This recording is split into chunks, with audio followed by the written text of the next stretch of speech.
Wow, John Ternus is the new CEO of Apple. Most likely on the day he officially takes the role, we'll see his first keynote with him as the host and his first new product, the folding iPhone Ultra. This new premium iPhone looks like a safe bet designed to set the tone for how people will perceive the new director. You might ask, why is the CEO change such a big deal? Isn't Apple a massive corporation where processes and investors decide everything? Nope. Ternus replacing Cook can change literally everything, and not just inside Apple, but across the entire consumer electronics industry. And to understand what's actually coming, we don't need to look at official statements or press releases. We need to look at what Ternus has already done, what he is capable of and what he is absolutely not capable of. The pricing of the Mac Mini and MacBook Neo, the breakout popularity of the iPhone 16e and 17e, these are the first signs of new Apple and new market. And the Apple Vision Pro flop, the decline of iPadOS and the already half-forgotten Touch Bar disaster in MacBooks. These are vivid negative examples that tell us about something bigger. But more important than the success and failures is Srouji's promotion to Chief Hardware Officer. The separation of everything involving chips and materials into the independent division and the final codification of the absence of a Chief Designer Officer in the new structure. The weight of these two facts is defined by Conway's law, which in Apple's case has always worked flawlessly. Conway's law states that companies' products are an exact reflection of its internal structure. That is exactly why the best design decisions were made during the era of a single horizontal decision-making center of three people: Jobs, Ive, and Forstall. The unity of business, engineering, and design decisions was Apple's defining trait, the thing that led create genuinely breakthrough products that declare that were unity as their main feature. Under Cook, for most of his tenure, the structure was built from strong but increasingly independent product teams, and that's exactly the fragmentation we saw in the products. But everything changed over the last 3 years. Senior talent started leaving, and the structure became unstable. The direct result of that instability was product instability. The luck in the AI race is a telling example. The new structure, unlike the turbulence of recent years, looked like a candidate for stability. An engineer leads the entire company. All three design direction, Anderson Industrial Design, Lee May Human Interface, and Mi Ran Marketing, have no single director above them. They are independent units reporting directly to Ternus. Meanwhile, all hardware is now under head of Apple Silicon, Srouji. And we are not just waiting for this, we are already seeing it. The main reason this structure looks stable to me is that its formal codification is simply bringing the letter in the line with the spirit. Ternus has already been running many of these processes and building the structure around his own leadership. This is called the reverse Conway maneuver, when in order to solve product problems, a company changes its own structure.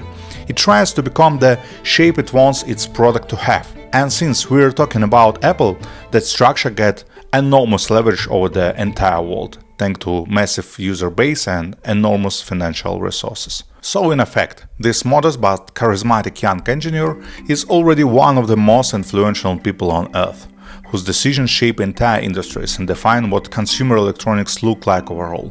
Given the role of this electronics plays in our lives, you could say that John Ternus directly affect the life of every one of us. So the main question, what should we expect from him? Ternus is a deeply non-confrontational person.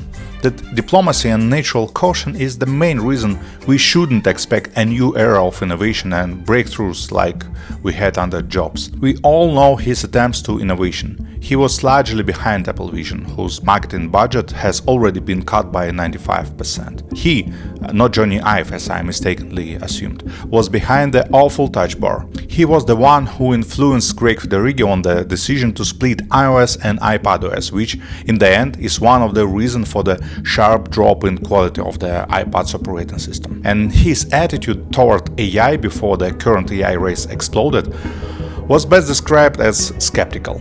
We are definitely not getting a new wave of innovation. John Ternus is a poor innovator, and the structure he has built does not support evolution in that direction. We shouldn't expect fundamentally new devices, at least not fundamentally new devices capable of creating and reshaping markets. On the other hand, Mac Mini shipments are now delayed by a month.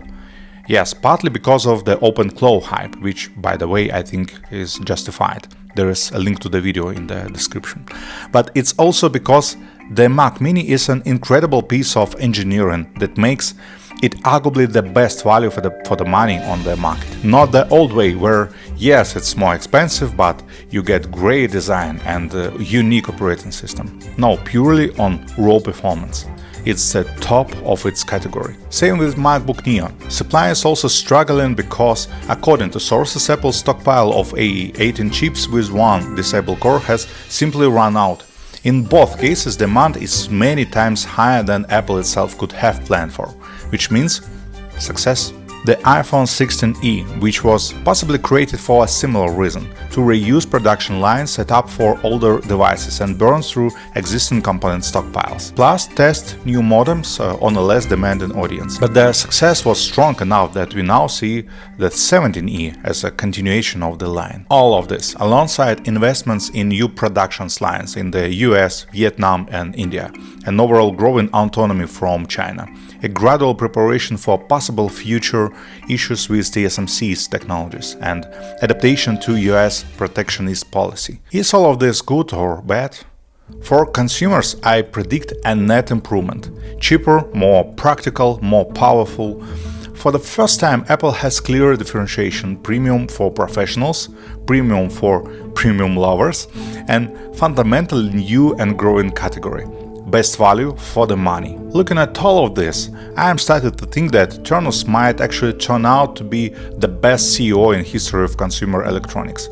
Cheaper, more powerful, more practical, more reliable, with diversified production and finally a coherent product lineup. Everything a tech company is supposed to do, he will do impeccably. But Apple used to do more than it was supposed to do. It sets the standards for what technological objects even look like in the world. iMac, iPod, iPhone, iPad, Apple Watch. Each of these products didn't just appear on the market, it redefined the market itself. The industry then spent years catching up and copying. No other company over the last 50 years has contributed as much to creating design patterns. Maybe only IBM comes close in the narrow niche of design thinking. Microsoft and Google definitely not. And for over a decade now, that stream has been drying up. Apple's solutions work at the level of functional design, not anthropological like before. They are still good, they just don't redefine anything anymore. That's exactly why I make so many videos about Apple and more about their older decision, because this influence is eroding in real time, right in front of us. In September, Ternus will step in the front of the camera as CEO for the first time and show us the folding iPhone Ultra, a device Samsung made 8 years ago. Of course, the iPhone will be better in every way than Samsung 8-year-old experiments, but that doesn't change the essence. This will be catching up. A change in aspect ratio is not a revolution. The new Apple makes and will continue to make excellent products, but the old Apple gave us the language we use to think about devices. Is it worth it? Everyone decide for themselves. For now, I'm leaning skeptical. See you.